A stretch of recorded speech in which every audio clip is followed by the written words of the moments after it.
Hello दोस्तों, मैं आपका गाइड, आपका दोस्त अनुराग पांडे और आप देख रहे हैं हमारा यूट्यूब चैनल। भारत भूगोल चल रहा था। भारत भूगोल में हम भारत में खनिज संसाधन पढ़ रहे थे। लास्ट वीडियो में हमने बताया था, जैसे रोमन साम्राज्य के पतन के कारण के बारे में भी हमने बताया था आपको। ठीक है,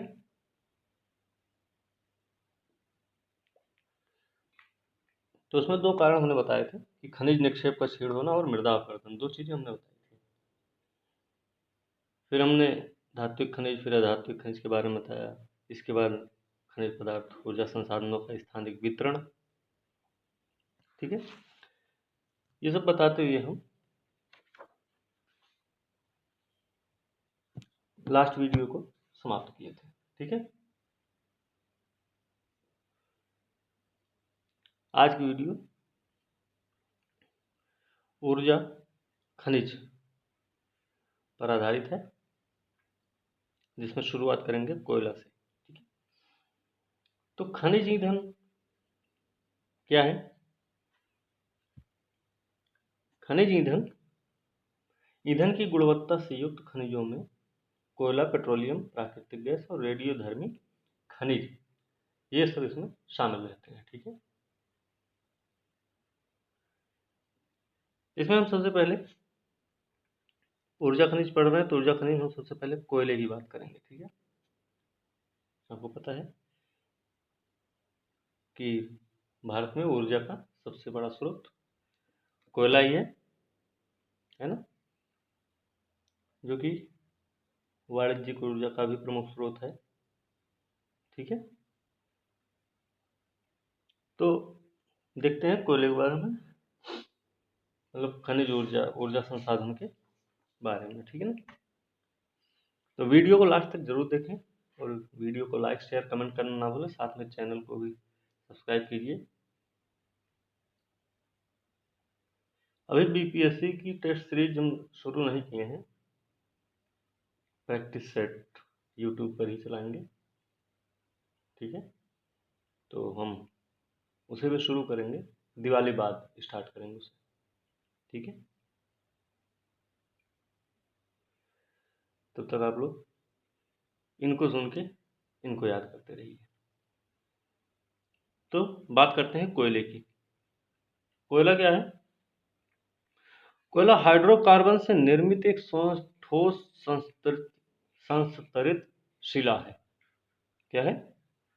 कोयला हाइड्रोकार्बन से निर्मित एक ठोस संस्तरित शिला है। ठीक है,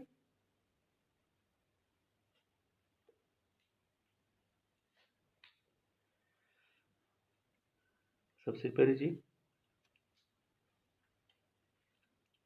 वनस्पति और जंतुओं का अवशेष भी है ये। हाइड्रोकार्बन से निर्मित एक ठोस संस्तरित शैल है, शिला है।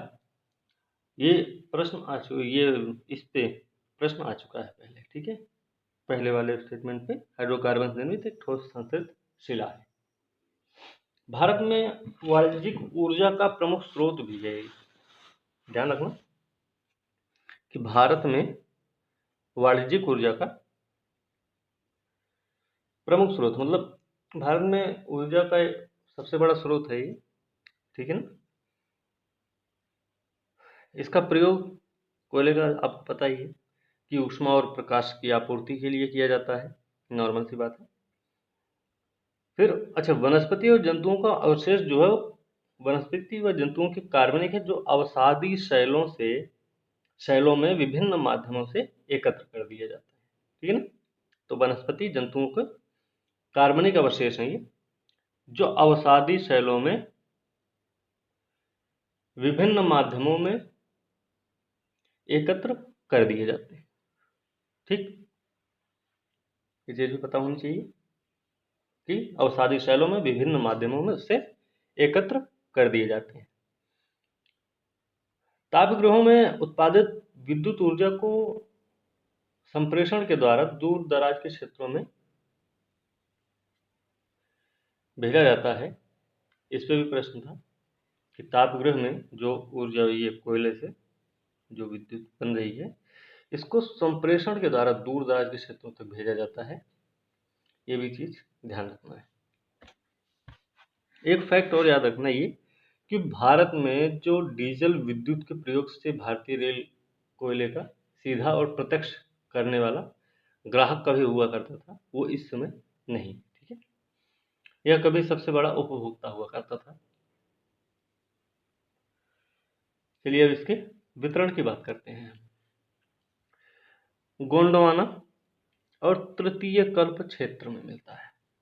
टर्शियरी कोयला क्षेत्र दो हैं, गोंडवाना कोयला क्षेत्र और टर्शियरी कोयला क्षेत्र। तो भैया जो गोंडवाना कोयला क्षेत्र है, इसका सबसे बड़ा योगदान है भारत में कोयले का। ठीक है, इसका योगदान कितना है? इसका योगदान है लगभग 98%। और टर्शियरी का कितना है? तो 2% होगा, है ना। तो 98% गोंडवाना कोयला क्षेत्र का योगदान है भारत में। अब इसके वितरण की अगर हम बात करेंगे गोंडवाना की, तो गोंडवाना उच्च श्रेणी का कोयला है ना। गोंडवाना क्या है? उच्च श्रेणी का कोयला है। इसमें राख की मात्रा भी कम होती है, ताप उत्पादक शक्ति अधिक है इसकी। राख की मात्रा कम, उच्च श्रेणी का होता है, ताप उत्पादक शक्ति अधिक होती है। बिटुमिनस प्रकार का कोयला प्राप्त होता है इसमें सबसे ज्यादा। तो गोंडवाना कोयला क्षेत्र में सबसे ज्यादा बिटुमिनस प्रकार का कोयला क्षेत्र प्राप्त होता है।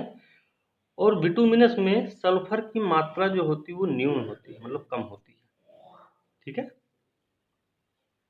बिटुमिनस में जो सल्फर की मात्रा होती है वो कम होती है। गोंडवाना क्षेत्र में करीब 113 कोयला क्षेत्र हैं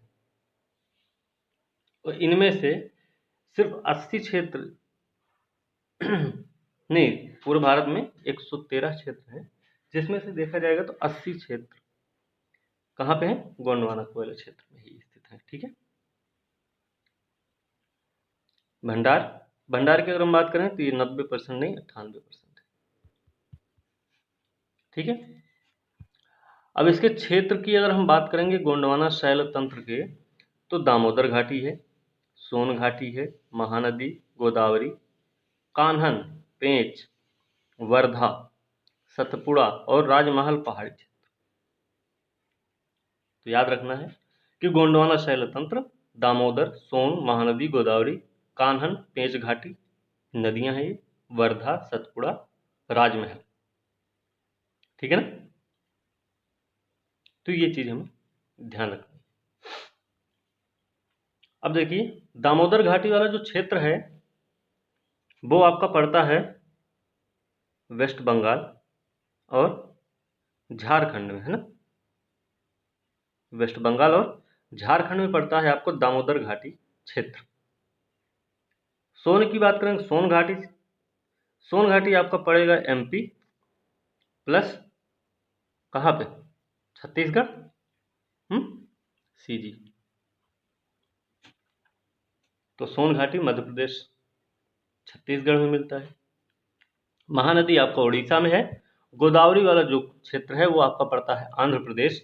वर्धा, जो वर्धा नदी है, वर्धा घाटी है, ये पड़ती है आपकी महाराष्ट्र में। बाकी आप कान्हन मध्य प्रदेश, पेंच मध्य प्रदेश महाराष्ट्र, है ना। ठीक है, फिर राजमहल, सतपुड़ा मध्य प्रदेश महाराष्ट्र में फैली हुई है, तो जाहिर सी बात है उधर ही होगा। और राजमहल का भी। ठीक, अब देखिए इसमें कोयले 4 प्रकार के होते हैं, पीट, लिग्नाइट, बिटुमिनस, एंथ्रेसाइट, है ना। तो एक कार्बन की मात्रा, इनके प्रकार भी हैं। तो पीट में 40% से कम कार्बन होता है, पीट में 40% से कम कार्बन होता है। और लिग्नाइट में होता है 40 से 55% तक कोयला को कार्बन। ठीक है, तो 40 से 55% लिग्नाइट में कार्बन पाया जाता है, निकृष्ट कोयला होता है। तमिलनाडु का प्रथम स्थान है इसमें, ठीक है। तो तमिलनाडु प्रथम स्थान रखता है लिग्नाइट के उत्पादन में। फिर बिटुमिनस की बात करेंगे तो 55 से 80% कार्बन होता है इसमें, और एंथ्रेसाइट में 90 से 95% कार्बन होता है, और ये सबसे कठोर चमकीला होता है और सबसे अच्छा माना जाता है। कौन सा? एंथ्रेसाइट। तो इधर से इधर इनके गुणवत्ता क्रम है ना, एंथ्रेसाइट, बिटुमिनस, लिग्नाइट, पीट। तो ऐसे रख लें, ए बी एल पी, जो सबसे पहले आएगा वो सबसे अच्छा है, फिर उसके बाद उसका नंबर आएगा, फिर उसका नंबर आएगा, फिर उसका नंबर आएगा, ठीक है। इस तरीके से याद रखना, एंथ्रेसाइट, बिटुमिनस, लिग्नाइट, पीट, ठीक है। अब हम अगर कुल भंडार की बात करेंगे तो कुल भंडार हमारा झारखंड, उड़ीसा, छत्तीसगढ़, पश्चिम बंगाल और मध्य प्रदेश ऐसे हैं। झारखंड सबसे पहले भंडार की दृष्टि से देखा जाएगा तो झारखंड, उड़ीसा, छत्तीसगढ़, पश्चिम बंगाल, फिर मध्य प्रदेश का नंबर आता है, ठीक।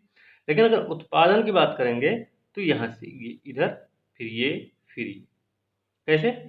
छत्तीसगढ़ पहले, फिर उड़ीसा, फिर झारखंड। ये देखिए, छत्तीसगढ़, उड़ीसा, झारखंड है, फिर मध्य प्रदेश आता है, उसके बाद तेलंगाना आता है, पश्चिम बंगाल हट जाता है उत्पादन में, ठीक है। ये चीजें हैं, उत्पादन और हमने भंडार दोनों बता दिए, ठीक। कुछ चीजें हैं, जैसे गोंडवाना जो कोयला क्षेत्र है, यहाँ का सबसे पुराना, गोंडवाना का सबसे पुराना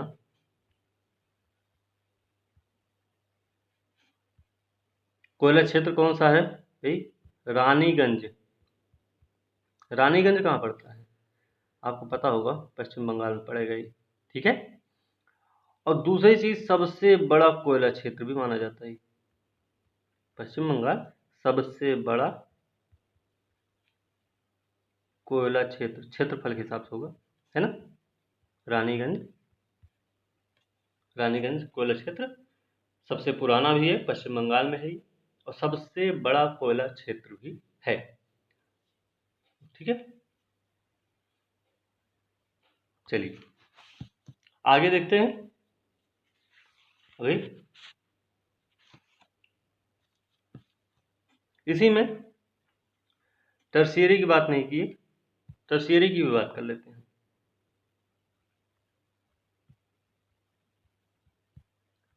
टर्शियरी कोयला क्षेत्र की बात करते हैं। टर्शियरी कोयला क्षेत्र जो है भारतीय प्रायद्वीप के उत्तरी बाह्य क्षेत्र, उत्तरी बाह्य क्षेत्र मतलब उत्तरी बाह्य क्षेत्र आपका उत्तरी मतलब उत्तर की तरफ तो है ही है, लेकिन बाहर मतलब इससे अलग है ना। भारतीय प्रायद्वीप का ही भाग है ना आपका, आसाम, कार्बी एंगलोंग पठार, आसाम पठार उसको बोलते हैं।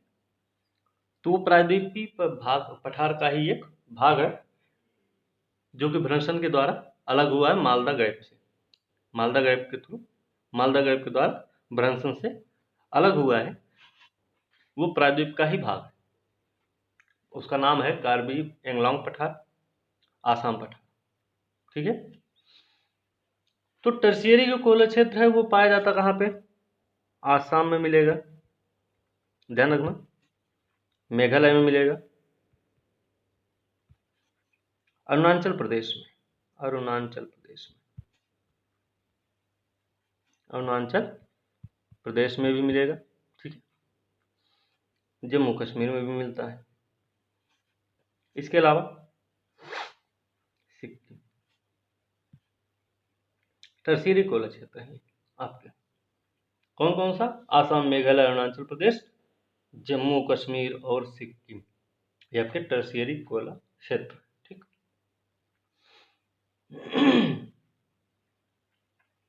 एक फैक्ट और है इसमें, एक होता है भूरा कोयला। भूरा कोयला कौन सा? लिग्नाइट वाला।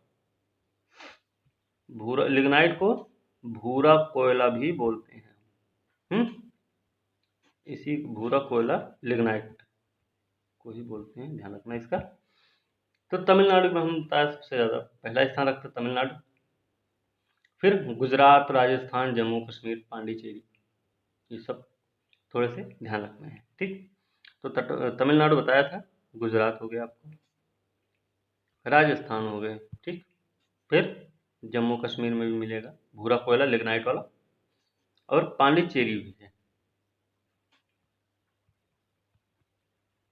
ठीक है। तो ये चीजें कोयले के लिए थी, ठीक है। और देखें तो यहाँ पे आपने देखा कि कार्बन की मात्रा जैसे जैसे कम होती जाती है, उनकी गुणवत्ता भी वैसे वैसे घटती जाती है, ठीक है।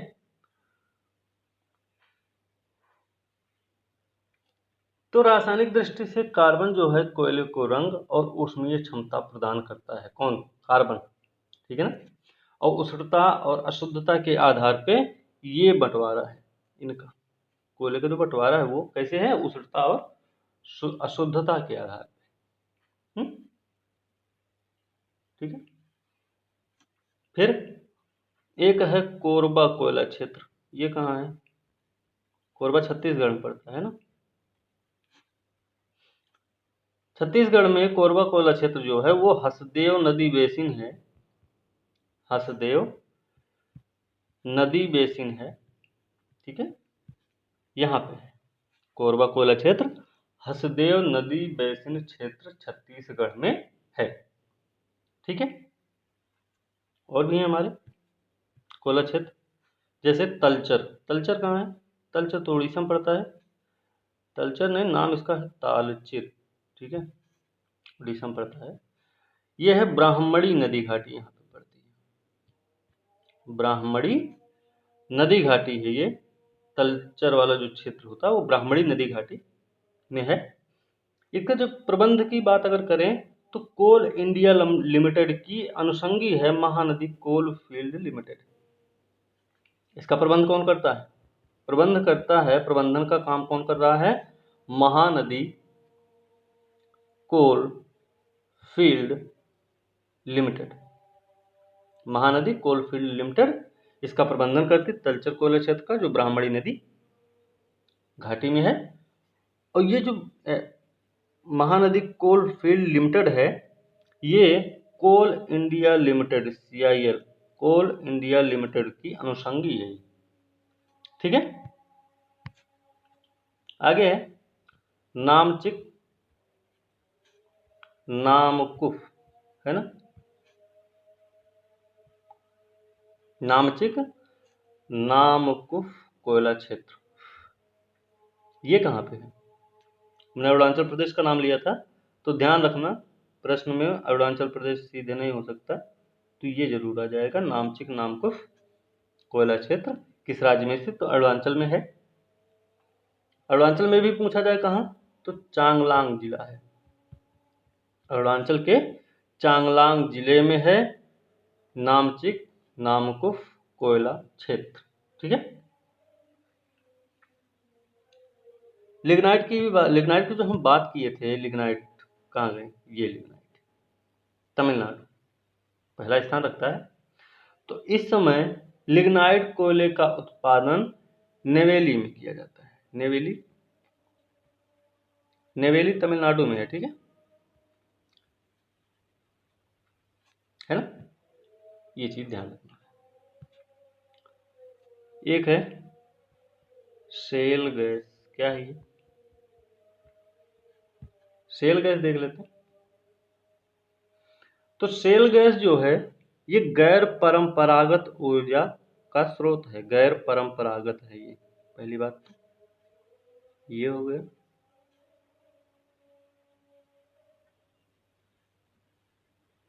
गैर परंपरागत है। शेल गैस में क्या क्या आता है? ये प्रश्न आ चुका है पहले।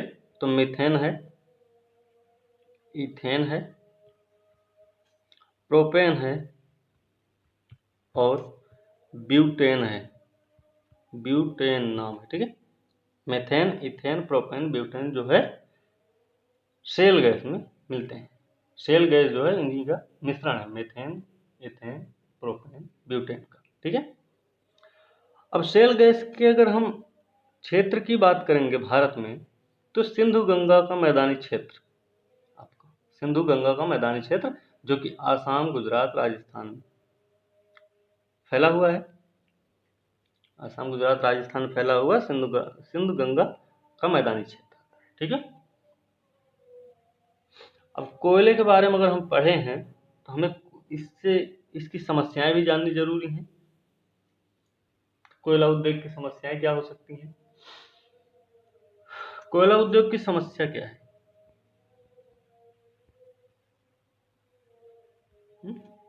सबसे पहली बात कि निम्न कोटि का है, निम्न कोटि है। ठीक है। निम्न कोटि का कोयला। फिर धुलाई, मतलब परिवहन जो करते हैं ना, परिवहन संसाधनों की उपयोग क्षमता में भी कमी है। फिर कोकिंग कोयला का बढ़ता आयात, कोकिंग कोयला का बढ़ता आयात, ऑस्ट्रेलिया से मंगाते ना। फिर कोयले के स्थानांतरण में भी बाधा है, इसके स्थानांतरण में बाधा आती है। फिर कार्य संचालन में लागतें भी बहुत आती हैं इसकी, कार्य संचालन में लागत भी बहुत है इसकी। ठीक है। तो ये सारी इसकी समस्या है। निम्न कोटि क्या है?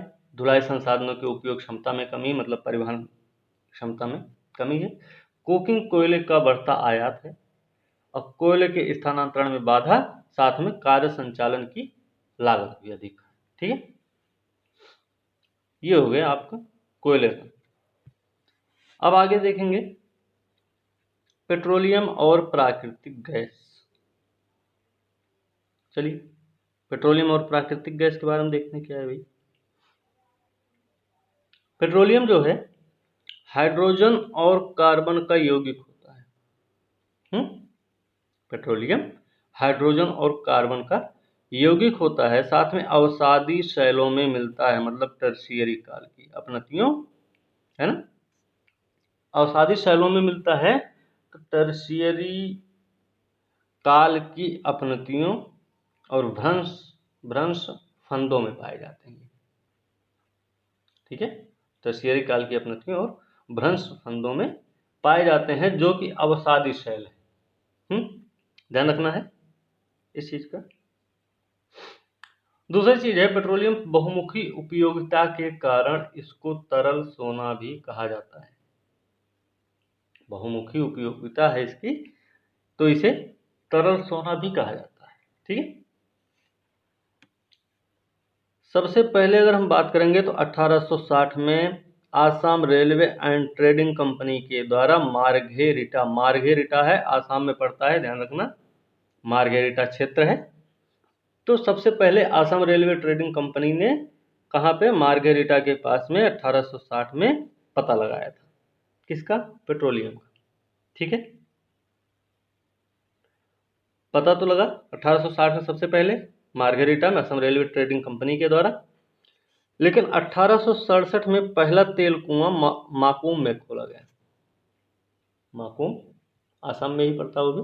तो 1867 में पहला तेल कुआं खोदा गया। अब सबसे पुराने तेल भंडार की अगर हम बात करेंगे तो ये पड़ेगा डिगबोई। डिगबोई असम में ही है, ब्रह्मपुत्र घाटी है ये। तो ब्रह्मपुत्र घाटी में डिगबोई है, वो जो है सबसे पुराना तेल क्षेत्र माना जाता है, तेल भंडार। ठीक है। सबसे पुराना तेल भंडार डिगबोई आसाम का माना जाता है, जो कि ब्रह्मपुत्र घाटी में स्थित है। एक चीज है कि जैसे इसका उपयोग किसमें करते हैं, इसके उपयोग की भी बात होनी चाहिए। तो इसका उपयोग हम साबुन, कृत्रिम रेशा, प्लास्टिक, अन्य प्रसाधन मतलब जो क्या होते हैं, मेकअप होते हैं, उनके उत्पाद बनाने में इनका प्रयोग करते हैं। ठीक है। चलिए आगे देखते हैं। देखिए, नोवा है। पहले प्रमुख उत्पादन क्षेत्र जान जाते हैं। तो प्रमुख उत्पादन क्षेत्र कहाँ? ब्रह्मपुत्र, गुजरात का तट, पश्चिमी तट का अपतटीय क्षेत्र और पूर्वी तट का अपतटीय क्षेत्र इसमें आते हैं। यहाँ सब प्रमुख तेल उत्पादक क्षेत्र है हमारे, ठीक है। अब ब्रह्मपुत्र के क्षेत्र की अगर हम बात करेंगे, ब्रह्मपुत्र घाटी की हम बात करेंगे, तो यहाँ पे कौन कौन से हैं? डिगबोई, ठीक है, अच्छा, नोआ है, डिरलिंग, बूढ़ी डिरलिंग। कौन कौन सी? डिरलिंग, बूढ़ी डिरलिंग, नोवा, डिगबोई, नाहरकटिया, हगरी जनमोरान, रुद्रसागर, लकवा सुरमा घाटी, ठीक है, ये सब इसमें आते हैं, ठीक है ना। तो इसमें जो नोवा डिरलिंग, बूढ़ी डिरलिंग है, ये घाटियां पड़ती हैं डिब्रूगढ़, शिवसागर जिला, असम में। ये ब्रह्मपुत्र घाटी के तेल उत्पादक हैं। इसमें डिगबोई, नाहर कटिया, हगरी जनमोरान, रुद्रसागर, लकवा, सुरमा घाटी, ये सब इसमें आ जाएंगे, ठीक है। असम में ही नून माटी तेल शोधनशाला है, IOC के द्वारा क्रियान्वित किया जा रहा है। नून माटी तेल शोधनशाला IOC के द्वारा क्रियान्वित किया जा रहा है। इसे मिलान करने के लिए आवश्यकता नून माटी तेल शोधनशाला दे दिया गया, फिर IOCL या फिर किसी और का नाम दे दिया जाए, ठीक है। फिर एक और है, असम में ही नुमालीगढ़ तेल शोधनशाला। तो ब्रह्मपुत्र क्षेत्र में ही है ये सब, नून माटी हो या नुमालीगढ़ तेल शोधनशाला हो, चाहे डिगबोई, नाहरकटिया, हगरी जनमोरान, रुद्रसागर, लकवा और सुरमा घाटी, ठीक, ये सब ब्रह्मपुत्र क्षेत्र में ही आते हैं। तो नुमालीगढ़ भी आपका आसाम में पड़ता है, ठीक है ना, नुमालीगढ़ आसाम में ही पड़ता है, ठीक। अब हम बात करें गुजरात तट की, तो गुजरात तट में भी कुछ होगा, उसको देखते हैं। गुजरात देखिए, मेहसाना उत्तर में, इसका विस्तार गुजरात तट का मेहसाना है, मेहसाना नॉर्थ में पड़ेगा, और साउथ में पड़ेगा रत्नागिरी। रत्नागिरी कहाँ है? महाराष्ट्र में है ना, रत्नागिरी महाराष्ट्र में है। ये है इसका विस्तार। तो गुजरात तट का जो प्रमुख तेल उत्पादक क्षेत्र है वो अंकलेश्वर है और लुनेज, अंकलेश्वर, लुनेज, फिर कलोल आएगा। अब कलोल की अगर हम बात कर रहे हैं तो इसमें कई सारे क्षेत्र हैं, कई सारे एरियाज आएंगे। कौन कौन से हैं? नवग्राम, कलोल में नवग्राम, धोलका, सुमासन, कोसंबा। कलोल वाले एरिया में नवग्राम, धोलका, सुमासन और कोसंबा, ठीक है। तो ध्यान रखना कलोल क्षेत्र में कौन कौन से हैं, नवग्राम, धोलका और सुमासन और कोसंबा। इसके बाद फिर कोयली तेल शोधन तेल क्षेत्र, कोयली है ना, कोयली है। फिर इसी क्षेत्र में एक निजी क्षेत्र का भी है, जामनगर में। जामनगर भी गुजरात में ही आता है ना, गुजरात का एक जिला है जामनगर। यहाँ पे रिलायंस का प्लांट है, विश्व की सबसे बड़ी रिफाइनरी मानी जाती है जामनगर की, ठीक है। जामनगर वाली जो रिफाइनरी है रिलायंस के द्वारा लगाई गई, ये विश्व की सबसे बड़ी रिफाइनरी मानी जाती है, ठीक है। चलिए, अब ये हो गए ब्रह्मपुत्र घाटी, गुजरात तट। तो अब बात करेंगे हम पश्चिमी तट की। पश्चिमी तट का अपतटीय क्षेत्र है, ध्यान रखना। तो पश्चिमी तट के अपतटीय क्षेत्र में बॉम्बे हाई वाला क्षेत्र आएगा भाई, Bombay high. Bombay high, Bombay high में रूस और भारत की संयुक्त टीम द्वारा खोजा गया था 1965 में। बॉम्बे हाई तेल क्षेत्र 1965 में खोजा गया है, रूस और भारत की संयुक्त टीम के द्वारा खोजा गया 65 में, लेकिन खुदाई जब हुई इसकी तो 1975 है, ये भी ध्यान रखना। फिर इसी में पश्चिमी अपतटीय क्षेत्र में बसीन भी आएगा, बसीन क्षेत्र है ना। फिर अलिया बेट, खड़िया बेट, अलिया बेट, ये सब नाम सुने होंगे, ठीक है। तो अलिया बेट जो पड़ता है, ये पड़ता है खंबात की खाड़ी वाले एरिया में, ठीक है। तो अलिया बेट खंबात की खाड़ी वाले क्षेत्र में पड़ता है, ठीक। अब अंत में बचता है पूर्वी तट का अपतटीय क्षेत्र। ये कहाँ पे है भाई? ये है गोदावरी कृष्णा कावेरी डेल्टा में पड़ेगा। गोदावरी, कृष्णा और कावेरी वाले डेल्टा में मिलेगा। इसमें नारीमानम, कोइरल, कालापल्ली, नारीमानम, कोइरल, कालापल्ली क्षेत्र आपका पूर्वी अपतटीय क्षेत्र में पड़ेगा, ठीक है, जो कि गोदावरी कृष्णा कावेरी डेल्टा में पड़ता है, ठीक है ना। ये चीजें ध्यान रखनी, ये चारों क्षेत्र हमने आपको बता दी, ठीक है। चलिए अब आगे देखते हैं। इसमें नून माटी हम आ गए थे। देखिए लुनेज तेल क्षेत्र कहाँ है? खंबात की खाड़ी, गुजरात में। खंबात की खाड़ी किस सिरे पे पड़ता है? ये गुजरात में है, ठीक। फिर कोयली IOCL का है, ये भी गुजरात में पड़ेगा, हमने बता दिया तो पहले ही। ये रूस भारत संयुक्त टीम बाई बॉम्बे हाई खोजे थे। कावेरी बेसिन का नारीमानम है, कोयरल, कालापल्ली हमने अभी बताया, इसको उत्पादन किया जाता है कच्चे तेल का। नारीमानम और कोयरल, कालापल्ली। पंजाब में एक जगह है ज्वालामुखी क्षेत्र, ये जगह है ज्वालामुखी क्षेत्र है, यहाँ पे भी तेल पाया जाता है, ठीक है।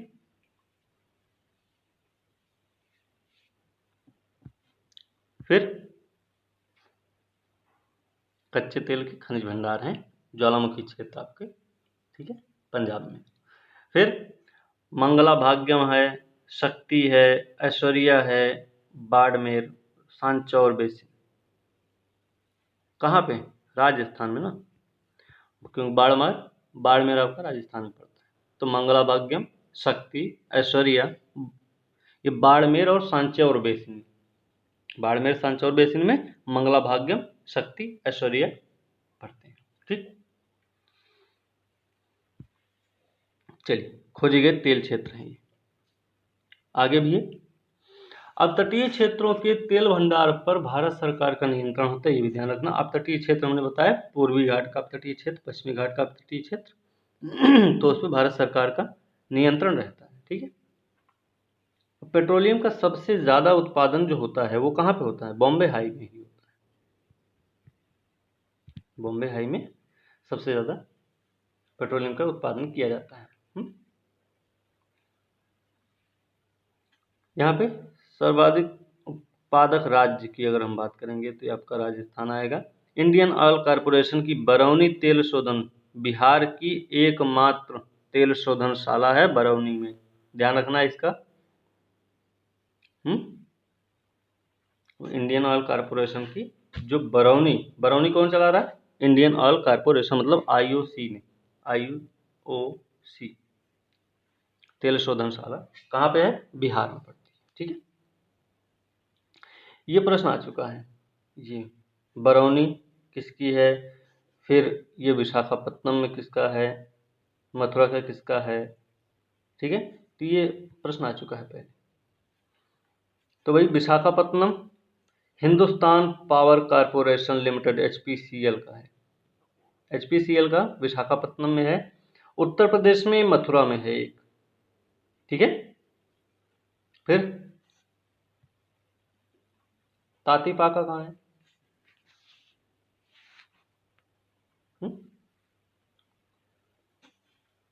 तातीपाका पड़ता है आंध्र प्रदेश में।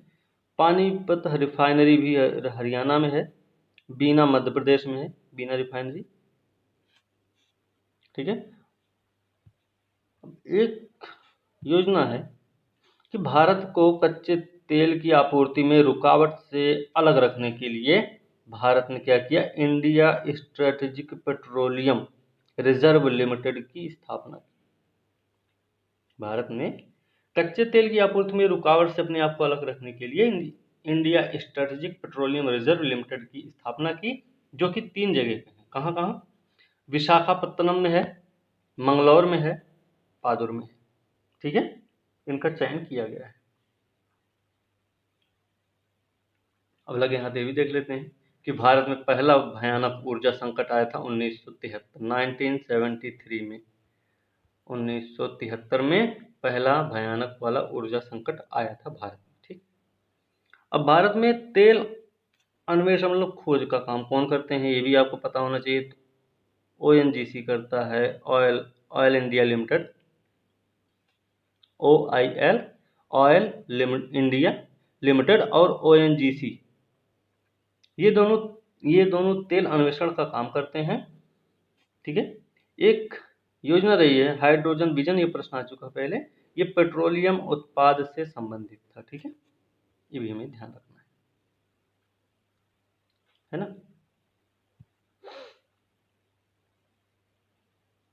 चलिए आगे देखते हैं, प्राकृतिक गैस की बात करेंगे। अब ये है प्राकृतिक गैस की बात करेंगे। प्राकृतिक गैस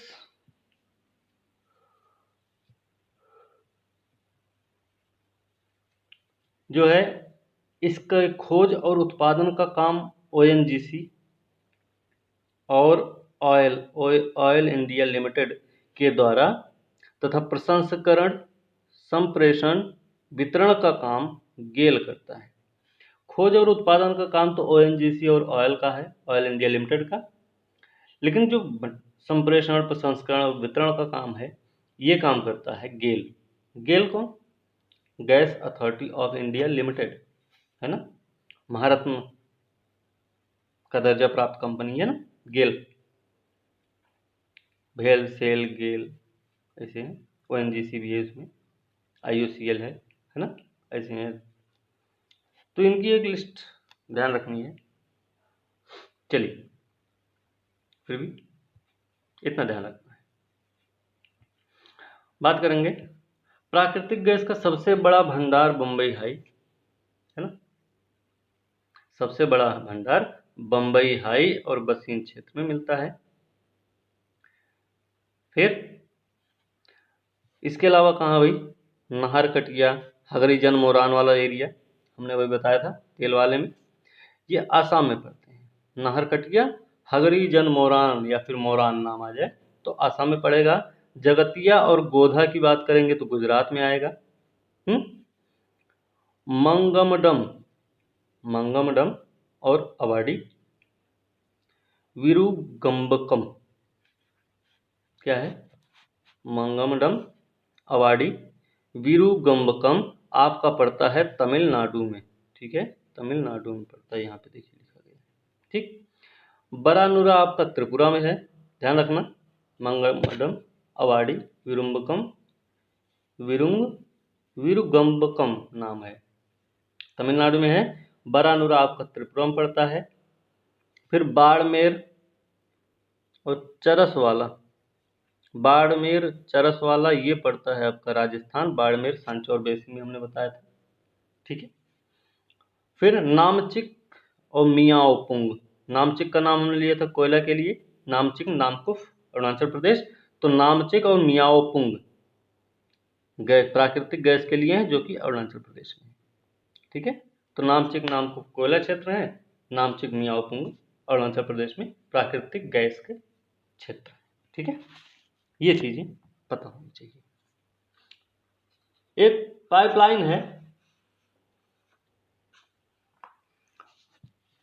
प्राकृतिक गैस, अच्छा, Hazira Bijapur Jagdishpur gas pipeline, HBJ, ये तो HBJ, Hazira Bijapur Jagdishpur gas pipeline GAIL द्वारा निर्मित है। ये प्रश्न आ चुका है पहले। ठीक है, तो गेल द्वारा निर्मित है हजीरा बीजापुर जगदीशपुर गैस पाइपलाइन, जो कि दक्षिणी बेसिन से तेल का परिवहन करता है। दक्षिणी बेसिन से तेल का परिवहन करता है, ठीक है, जो कि कहाँ पे है ये दक्षिणी बेसिन, आपका पड़ता बॉम्बे हाई अपतटीय क्षेत्र में। बॉम्बे हाई अपतटीय क्षेत्र में अवस्थित दक्षिणी बेसिन क्षेत्र से तेल गैस का प्राकृतिक गैस का परिवहन, तेल का परिवहन हजीरा बीजापुर जगदीशपुर गैस पाइपलाइन के द्वारा किया जाता है, जो गेल के द्वारा निर्मित, GAIL India Limited, Gas Authority India Limited, ठीक है, Gas Authority of India Limited, ठीक है। एक चीज है कि 2016 से क्या था कि पहले NELP होता था, अब है HELP, लागू की गई योजना। तो हाइड्रोकार्बन एक्सप्लोरेशन लाइसेंसिंग पॉलिसी है इसका full form, hydrocarbon exploration licensing policy इसका फुल फॉर्म है, जो कि 2016 से चलाई जा रही है, ठीक है। इतना हो गया अभी का वीडियो, आज का वीडियो यहीं पे समाप्त करेंगे, ठीक है। और दिवाली के बाद हम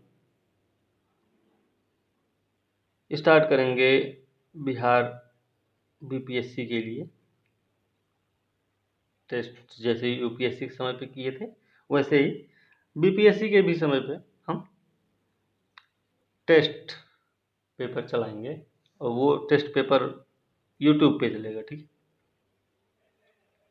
और उसको आप लोग ध्यान से सुनेंगे तो फ़ायदा वो आपको मिलेगा उसका, ठीक है।